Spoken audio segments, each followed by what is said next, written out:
नमस्कार दोस्तों। पीसीएसएम के करंट अफेयर्स के साप्ताहिक महत्वपूर्ण सेशन में आप सभी का बहुत बहुत स्वागत है। आज हम लोग अगस्त माह के दूसरे सप्ताह के सेट नंबर 2 को करने वाले हैं, जो हमारी परीक्षाओं के दृष्टिकोण से काफ़ी महत्वपूर्ण होने वाले हैं, इसलिए वीडियो को अंत तक देखा कीजिएगा। इससे पहले हम लोगों ने सेट 1 को भी कर लिए थे, जिसमें 25 प्रश्न थे। यदि आप लोग चैनल पर नए हैं तो चैनल को सब्सक्राइब करके बेल आइकन को प्रेस कर लीजिए और हो सके तो वीडियो को शेयर कर दीजिएगा। इसके साथ ही अगर आपको पीडीएफ चाहिए तो theNewSites.com से आपको पीडीएफ प्राप्त हो जाएगा, वहाँ से आप डाउनलोड कर सकते हैं, वहाँ से आपको फ्री में उपलब्ध हो जाएंगे। तो चलिए आज सेट नंबर 2 के पहले प्रश्न को देख लेते हैं कि पहला प्रश्न क्या कह रहा है।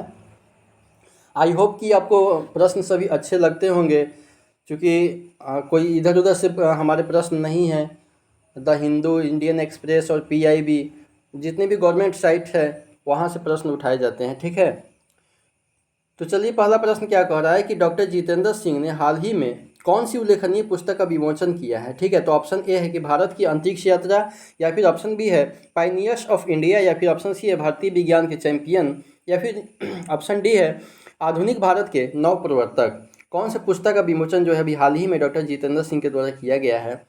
तो सही उत्तर क्या हो जाएंगे, हमारे पायनियर्स ऑफ इंडिया हो जाएंगे, ठीक है। अभी हाल ही में जो है डॉक्टर जितेंद्र सिंह जो भारत के अग्रणी व्यक्तियों की उपलब्धियों पर प्रकाश डालते हुए कॉफ़ी टेबल बुक, ठीक है, भारत के अग्रदूत का विमोचन किया है, ठीक है। कॉफ़ी टेबल बुक भारत के अग्रदूत का विमोचन किए हैं, ठीक है।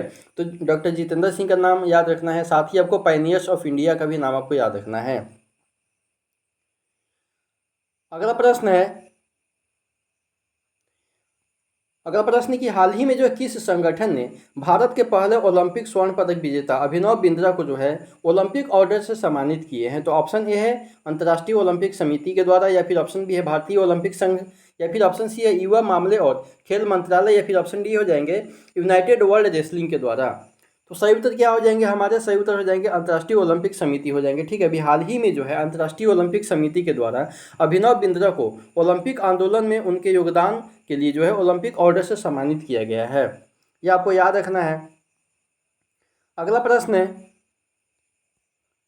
कि हाल ही में जो पेरिस ओलंपिक 2024 में भारत ने कुल कितने पदक जीते हैं और वे किस प्रकार के थे, ठीक है। तो ऑप्शन ए है 6 पदक, जिसमें 1 स्वर्ण, 2 रजत और 3 कांस्य पदक, या फिर ऑप्शन बी है 6 पदक जीते हैं जिसमें 1 रजत और 5 कांस्य पदक है, या फिर ऑप्शन सी है 5 पदक जीते हैं जिसमें 2 रजत पदक और 3 कांस्य पदक जीते हैं, या फिर ऑप्शन डी है कि 5 पदक है टोटल, जिसमें से 1 रजत और 4 कांस्य पदक जीते हैं।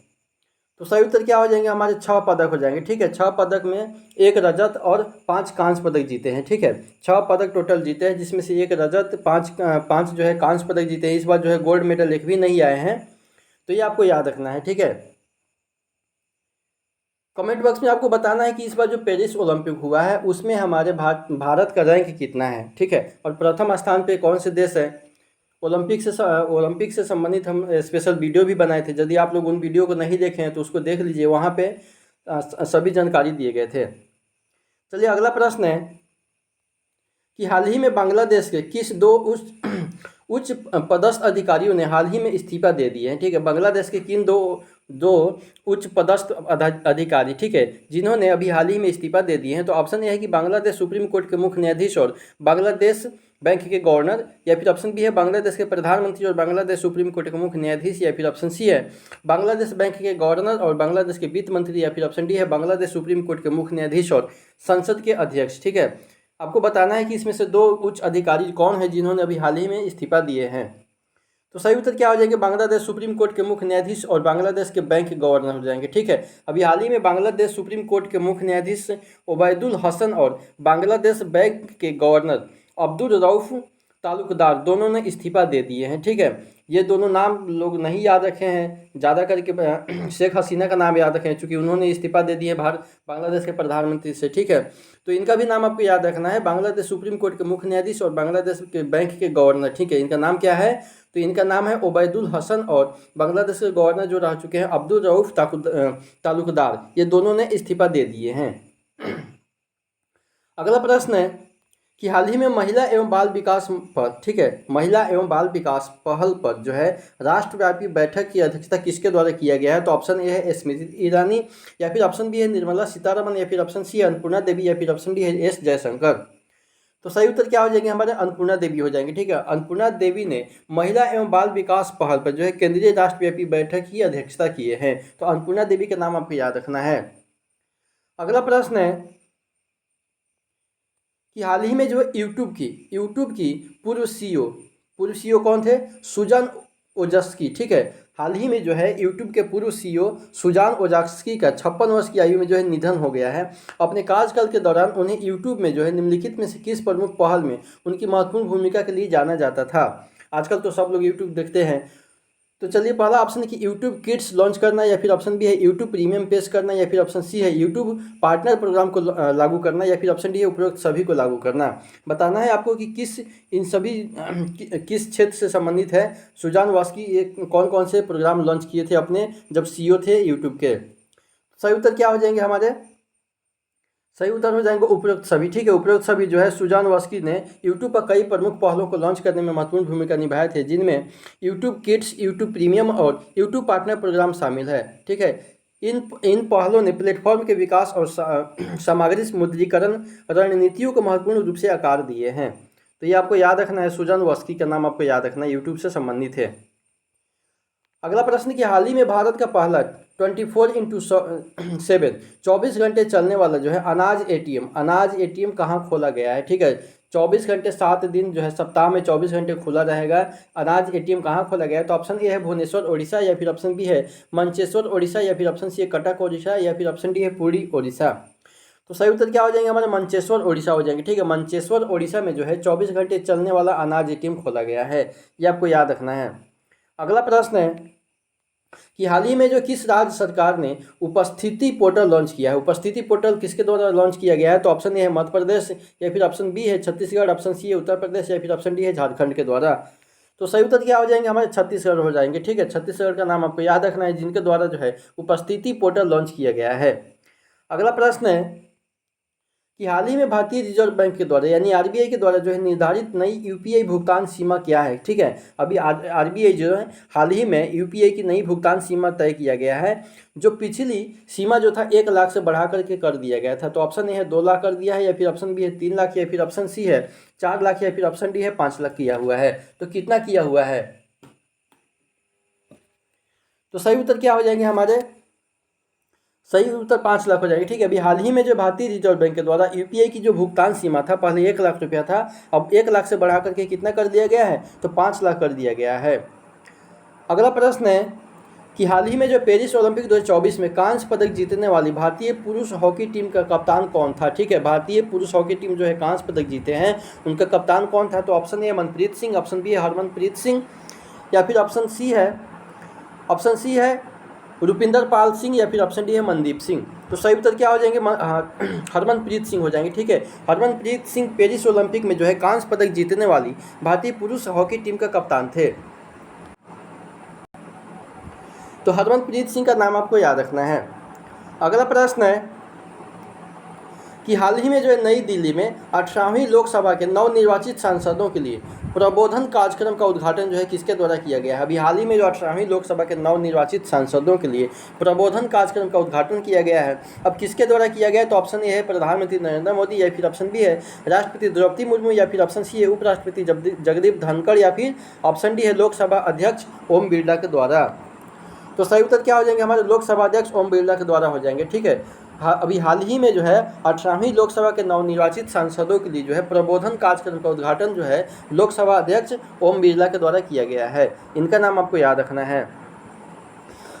अगला प्रश्न कि हाल ही में जो भारत और मालदीव के बीच में जो है यूपीआई के संबंध में हस्ताक्षरित समझौते ज्ञापन पे हस्ताक्षर किया गया हुआ है समझौते पे, इसका प्राथमिक उद्देश्य क्या है? ठीक है, तो ऑप्शन ए है दोनों देशों के बीच व्यापार संबंधों को बढ़ावा देना, या फिर ऑप्शन बी है डिजिटल भुगतान को बढ़ावा देना और मालदीव के पर्यटन क्षेत्र को भी बढ़ावा देना, या फिर ऑप्शन सी है भारत और मालदीव के बीच में सीमा पार प्रेषण की सुविधा प्रदान करना, या फिर ऑप्शन डी है दक्षिण एशिया में जो है भुगतान प्रणाली विकसित करने के लिए एक संयुक्त उद्यम की स्थापना करना। तो सही उत्तर क्या हो जाएंगे हमारे? सही उत्तर बी हो जाएंगे डिजिटल भुगतान को बढ़ावा देने के लिए जो है मालदीव के पर्यटन डिजिटल भुगतान को बढ़ावा देना और मालदीव के पर्यटन क्षेत्र को बढ़ावा देने के लिए अभी हाल ही में भारत और मालदीव के बीच में यूपीआई के संबंध में हस्ताक्षरित समझौता ज्ञापन पर हस्ताक्षर किया हुआ है। ठीक है, तो डिजिटल भुगतान को बढ़ावा देना और मालदीव के पर्यटन क्षेत्र को बढ़ावा देना, ये आपको याद रखना है। अगला प्रश्न है कि हाल ही में जो गेल इंडिया लिमिटेड, ठीक है, गेल इंडिया लिमिटेड और राजस्थान राज्य विद्युत उत्पादन निगम लिमिटेड जो है, इसके बीच में हस्ताक्षरित समझौता ज्ञापन की प्रकृति क्या है? ऑप्शन ए है बाध्यकारी समझौता किया गया है, या फिर ऑप्शन बी है संयुक्त उद्यम किया गया है, या फिर ऑप्शन सी है गैर बाध्यकारी समझौता है, या फिर ऑप्शन डी है रणनीतिक साझेदारी किया गया है। तो सही उत्तर क्या हो जाएगा? हमारे गैर बाध्यकारी समझौता हुआ है। अभी हाल ही में जो गेल इंडिया लिमिटेड और राजस्थान राज्य विद्युत उत्पादन निगम लिमिटेड के द्वारा जो है एक समझौते पर हस्ताक्षर किया गया, जो समझौता है गैर बाध्यकारी समझौता है, ठीक है। अगला प्रश्न कि हाल ही में जो बारामूला जिले में जो है सांस्कृतिक उत्सव कसूर रिवाज के दौरान, कौन से उत्सव? कसूर रिवाज के दौरान। कहाँ पे? तो जम्मू कश्मीर के बारामूला जिले में सांस्कृतिक उत्सव मनाया जाता है कसूर रिवाज के दौरान। जो है 10,000 युवतियों ने अब तक का सबसे बड़ा कश्मीरी लोक नृत्य प्रस्तुत करके जो है विश्व रिकॉर्ड बनाया है। किस संगठन ने जो है इस उपलब्धि को आधिकारिक तौर पर मान्यता दिया हुआ है? ऑप्शन ए है गिनीज वर्ल्ड रिकॉर्ड्स, या फिर ऑप्शन बी है लिम्का बुक ऑफ रिकॉर्ड्स, या फिर ऑप्शन सी है यूनिवर्सल रिकॉर्ड्स फोरम, या फिर ऑप्शन डी है वर्ल्ड रिकॉर्ड अकादमी। तो सही उत्तर क्या हो जाएंगे? हमारी यूनिवर्सल रिकॉर्ड फोरम हो जाएंगे, ठीक है। अभी हाल ही में जो बारामूला जिले के कसूर रिवाज, ठीक है, कौन सा रिवाज? कसूर रिवाज उत्सव के दौरान जो है 10,000 युवतियों के द्वारा जो है प्रस्तुत सबसे बड़े कश्मीरी लोक नृत्य के रिकॉर्ड को यूनिवर्सल रिकॉर्ड फोरम द्वारा जो है आधिकारिक तौर पर मान्यता दिया गया है। इस महत्वपूर्ण सांस्कृतिक कार्यक्रम ने जो है संस्कृत की समृद्ध परंपराओं को उजागर किया है और अंतर्राष्ट्रीय मान्यता प्राप्त करने में एक अहम भूमिका भी निभाए हैं। तो यूनिवर्सल रिकॉर्ड फोरम आपको याद रखना है। साथ ही आपको कसूर रिवाज उत्सव कहाँ मनाया जाता है? तो बारामूला जिले में मनाया जाता है, ये आपको याद रखना है। अगला प्रश्न है कि हाल ही में जो नेपाल के मुनाल उपग्रह के, कौन से उपग्रह? नेपाल के जो है मुनाल उपग्रह के प्रक्षेपण के लिए जो है किस महत्वपूर्ण समझौते ज्ञापन पर हस्ताक्षर किए गए हैं? तो ऑप्शन ए है इसरो और नासा के बीच में किया गया है, फिर ऑप्शन बी है विदेश मंत्रालय और न्यू स्पेस इंडिया लिमिटेड के बीच में, या फिर ऑप्शन सी है DRDO और न्यू स्पेस इंडिया लिमिटेड के बीच, या फिर ऑप्शन डी है नेपाल सरकार और न्यू स्पेस इंडिया लिमिटेड के बीच में। तो सही उत्तर क्या हो जाएंगे? हमारे विदेश मंत्रालय और न्यू स्पेस इंडिया लिमिटेड के बीच हो जाएंगे, ठीक है। विदेश मंत्रालय और न्यू स्पेस इंडिया लिमिटेड के बीच में जो अभी हाल ही में नेपाल के मुनाल उपग्रह के प्रक्षेपण के संबंध में जो है एक समझौते पर हस्ताक्षर किया गया है। अगला प्रश्न है कि हाल ही में राष्ट्रीय आपदा प्रबंधन संस्थान, ठीक है, इसने एक दिवसीय कार्यक्रम राष्ट्रीय कार्यशाला आयोजित करके जो है पहला राष्ट्रीय अंतरिक्ष दिवस 2024 मनाया है। इस कार्यशाला का जो है मुख्य फोकस क्या है? ठीक है, तो ऑप्शन ए है उपग्रह संचार में प्रगति लाना, या फिर ऑप्शन बी आपदा प्रबंधन में अंतरिक्ष प्रौद्योगिकी, या फिर ऑप्शन सी है नए अंतरिक्ष अन्वेषण मिशनों का विकास करना, या फिर ऑप्शन डी है अंतरिक्ष एजेंसियों के बीच में सहयोग स्थापित करना। तो सही उत्तर क्या हो जाएंगे? हमारे आपदा प्रबंधन में जो है अंतरिक्ष प्रौद्योगिकी हो जाएंगे, ठीक है। राष्ट्रीय आपदा प्रबंधन संस्थान द्वारा जो है पहले राष्ट्रीय अंतरिक्ष दिवस 2024 पर आयोजित कार्यशाला में जो है आपदा प्रबंधन में अंतरिक्ष प्रौद्योगिकी के अनुप्रयोग पर ध्यान जो है केंद्रित किया गया है। तो आपदा प्रबंधन में अंतरिक्ष प्रौद्योगिकी आपको याद रखना है।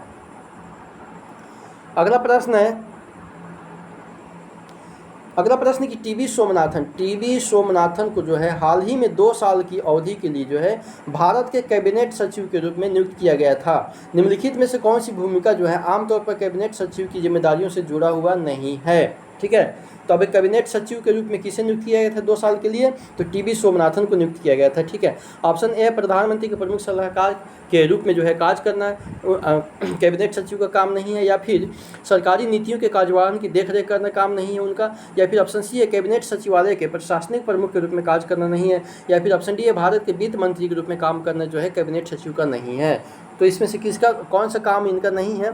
तो सही उत्तर हो जाएंगे भारत के वित्त मंत्री के रूप में काम करना नहीं हो जाएंगे, ठीक है। कैबिनेट सचिव जो भारत के वित्त मंत्री के रूप में काम नहीं करते हैं, कैबिनेट सचिव की भूमिका में जो है प्रधानमंत्री के प्रमुख सलाहकार होने, सरकारी नीतियों के कार्यवाहन की देखरेख करने और कैबिनेट सचिवालय के प्रशासनिक प्रमुख के रूप में कार्य करना शामिल है। वित्त मंत्री सरकार के वित्तीय मामलों के लिए जिम्मेदार एक अलग पद होता है, ठीक है। तो कैबिनेट सचिव का कौन कौन सा काम होता है? तो सरकारी नीतियों के कार्यवाहन की देखरेख करना, जो भी सरकार नीति बनाती है उसकी कार्यवाहन की देखरेख करना, और कैबिनेट सचिवालय के जो प्रशासनिक प्रमुख होता है उनके रूप में काम करना जो ये होता है, और साथ ही प्रधानमंत्री के प्रमुख सलाहकार भी होते हैं, ठीक है। तो इनका नाम आपको याद रखना है। अभी कौन है? तो टीवी सोमनाथन। अगला प्रश्न है अगला प्रश्न कि हाल ही में जो किस प्रमुख भारतीय राजनीतिक व्यक्ति को और पूर्व विदेश मंत्री का 93 वर्ष की आयु में जो है निधन हो गया है? तो ऑप्शन ए है प्रणब मुखर्जी, ऑप्शन बी है सुषमा स्वराज, या फिर ऑप्शन सी है नटवर सिंह, या फिर ऑप्शन डी है अटल बिहारी वाजपेयी। तो सही उत्तर क्या हो जाएगा हमारे नटवर सिंह हो जाएगा। ठीक है, कांग्रेस के वरिष्ठ नेता रह चुके और पूर्व विदेश मंत्री नटवर सिंह का अभी हाल ही में जो है 93 वर्ष की आयु में निधन हो गया है। तो नटवर सिंह का नाम आपको याद रखना है, जो कि कांग्रेस के वरिष्ठ नेता थे और पूर्व विदेश मंत्री भी थे। अगला प्रश्न है कि हाल ही में जो ओलंपिक खेलों के समापन समारोह में जो मनु भाकर के साथ में अन्य भारतीय ध्वजवाहक कौन थे? समापन समारोह में कौन ध्वजवाहक थे? तो ऑप्शन ए नीरज चोपड़ा, या फिर ऑप्शन बी है पीवी सिंधु, या फिर ऑप्शन सी है पी सिद्धेश, या फिर ऑप्शन डी है बजरंग पुनिया। तो आपको बताना है कि ओलंपिक खेल का जो समापन समारोह हुआ था उसमें मनु भाकर के साथ में जो है अन्य ध्वजवाहक कौन थे? एक लेडीज़ और एक जेंट्स को चुना जाता है। ठीक है, समापन समारोह हो या फिर उद्घाटन समारोह हो। तो सही उत्तर क्या हो जाएंगे हमारे पी.आर. श्रीजेश हो जाएंगे। ठीक है, पी.आर. श्रीजेश और मनु भाकर जो है पेरिस ओलंपिक के समापन समारोह में भारतीय ध्वजवाहक में से एक थे। पी.आर. श्रीजेश और मनु भाकर थे। ठीक है, आपको कमेंट बॉक्स में बताना है कि पेरिस ओलंपिक जो हुआ है उसमें उद्घाटन समारोह में जो ध्वजवाहक कौन थे? भारतीय दल के ध्वजवाहक जो है उद्घाटन समारोह में कौन थे? आपको कमेंट बॉक्स में उत्तर देना है। अगला प्रश्न है कि हाल ही में जो किस संस्थान ने विश्वविद्यालय के लिए जो है राष्ट्रीय संस्थागत रैंकिंग फ्रेमवर्क, ठीक है, NIRF 2024 में जो शीर्ष स्थान प्राप्त किए हैं? ऑप्शन ए है जवाहरलाल नेहरू विश्वविद्यालय, ठीक है, JNU, या फिर ऑप्शन बी है भारतीय प्रौद्योगिकी संस्थान मद्रास, या फिर ऑप्शन सी है जामिया मिलिया इस्लामिया, या फिर ऑप्शन डी है बनारस हिंदू विश्वविद्यालय यानी कि BHU। तो सही उत्तर क्या हो जाएंगे हमारे भारतीय प्रौद्योगिकी संस्थान मद्रास हो जाएंगे। ठीक है, IIT मद्रास को जो है शिक्षा, अनुसंधान और नवाचार में अपनी उत्कृष्टता का प्रदर्शन करते हुए जो है विश्वविद्यालयों की श्रेणी में राष्ट्रीय संस्थागत रैंकिंग फ्रेमवर्क 2024 में जो है पहला स्थान दिया गया है। IIT मद्रास का नाम आपको याद रखना है। अगला प्रश्न कि हाल ही में जो बॉलीवुड अभिनेता शाहरुख खान को जो है 10 अगस्त 2024 को स्विट्जरलैंड में 77वें लोकार्नो फिल्म फेस्टिवल के दौरान जो है किस प्रतिष्ठित पुरस्कार से सम्मानित किया गया है? तो ऑप्शन ए है गोल्डन लायन अवार्ड, या फिर ऑप्शन बी है पार्डो अल्ला कैरियर अवार्ड, या फिर ऑप्शन सी है पाल्मे डियोर अवार्ड, या फिर ऑप्शन डी है बाफ्टा फेलोशिप अवार्ड। तो सही उत्तर क्या हो जाएंगे हमारे पार्डो अल्ला कैरियर अवार्ड हो जाएंगे। ठीक है, अभी हाल ही में जो शाहरुख खान को स्विट्जरलैंड में आयोजित 77वें लोकार्नो फिल्म फेस्टिवल, कौन सा 77वें लोकार्नो फिल्म फेस्टिवल का आयोजन कहाँ हुआ था? तो स्विट्जरलैंड में हुआ था। वहाँ पे जो है उस सिनेमा में उनके महत्वपूर्ण योगदान को मान्यता देने के लिए जो है प्रतिष्ठित सम्मान पार्डो अल्ला कैरियर अवार्ड दिया गया है। ठीक है, पार्डो अल्ला कैरियर अवार्ड दिया गया है किनको? तो शाहरुख खान को दिया गया है। अगला प्रश्न कि हाल ही में जो चंद्रयान 3 मिशन की सफलता का जश्न मनाने के लिए जो भारत सरकार ने किस तारीख को राष्ट्रीय अंतरिक्ष दिवस घोषित किया है? ठीक है, वेरी वेरी इंपॉर्टेंट है। ठीक है, तो पहला ऑप्शन है कि 15 अगस्त को, या फिर बी है कि 20 अगस्त को, या फिर ऑप्शन सी है 23 अगस्त, या फिर ऑप्शन डी है 27 अगस्त को। तो सही उत्तर क्या हो जाएंगे हमारे 23 अगस्त हो जाएंगे। ठीक है, भारत सरकार ने अंतरिक्ष अन्वेषण में भारत की उपलब्धियों का जश्न मनाते हुए चंद्रयान 3 मिशन की उल्लेखनीय सफलता के उपलक्ष्य में 23 अगस्त को राष्ट्रीय अंतरिक्ष दिवस घोषित किया है। 23 अगस्त को राष्ट्रीय अंतरिक्ष दिवस मनाया जाता है, ये आपको याद रखना है। अगला प्रश्न है कि हाल ही में जो रवांडा के राष्ट्रपति के रूप में चौथे कार्यकाल के लिए किसने शपथ लिया है? तो ऑप्शन ए है योवेरी मुसेवेनी, या फिर ऑप्शन बी है पॉल कागमे, या फिर ऑप्शन सी है सिरिल रामाफोसा, या फिर ऑप्शन डी है उहुरु केन्याटा। तो सही उत्तर क्या हो जाएंगे हमारे पाल कागमे हो जाएंगे। ठीक है, अभी हाल ही में जो रवांडा के राष्ट्रपति कौन बने हैं? तो पाल कागमे रवांडा के राष्ट्रपति बने हैं, जो कि उनका चौथा कार्यकाल होगा। ये आपको याद रखना है थोड़ा बहुत। अगला प्रश्न है कि हाल ही में जो भारत श्रीलंका संयुक्त सैन्य अभ्यास मित्र शक्ति जो संयुक्त सैन्य अभ्यास है किन दो देशों के बीच में आयोजित किया जाता है? तो भारत और श्रीलंका के बीच में आयोजित किया जाता है। ठीक है, तो अभी बताना है कि मित्र शक्ति का जो है किस देश में आयोजित किया गया था? तो option A Bharat, option B है श्रीलंका, ऑप्शन सी है बांग्लादेश, या फिर ऑप्शन डी है नेपाल में। तो सही उत्तर क्या हो जाएंगे हमारे श्रीलंका हो जाएंगे। ठीक है, भारत और श्रीलंका के बीच में जो है मित्र शक्ति संयुक्त सैन्य अभ्यास जो है श्रीलंका के मदुरु ओया में जो है आयोजित किया गया है, जिसका मुख्य उद्देश्य जो है दोनों देशों के बीच रक्षा सहयोग और अंतर संचालन को बढ़ावा देना है। 25वां और आज का अंतिम प्रश्न है आज के सेट का कि हाल ही में जो है कौन सा भारतीय राज्य सितंबर में जो है पहली बार वैश्विक महिला कबड्डी लीग की मेजबानी करेगा? ठीक है, पहली बार वैश्विक महिला कबड्डी लीग की मेजबानी भारत का कौन सा राज्य करने जा रहा है? तो ऑप्शन ए है महाराष्ट्र, ऑप्शन बी है हरियाणा, या फिर ऑप्शन सी है पंजाब, या फिर ऑप्शन डी है उत्तर प्रदेश। तो सही उत्तर क्या हो जाएंगे हमारे? हरियाणा हो जाएंगे। ठीक है, हरियाणा सितंबर में जो है पहली वैश्विक महिला कबड्डी लीग की मेजबानी करने के लिए तैयार है, जो अंतर्राष्ट्रीय स्तर पर महिलाओं के खेल को बढ़ावा देने के लिए राज्य की प्रतिबद्धता को उजागर करता है। ठीक है, तो चलिए आज का वीडियो यहीं पे अंत करते हैं। वीडियो देखने के लिए आप सभी का बहुत बहुत धन्यवाद।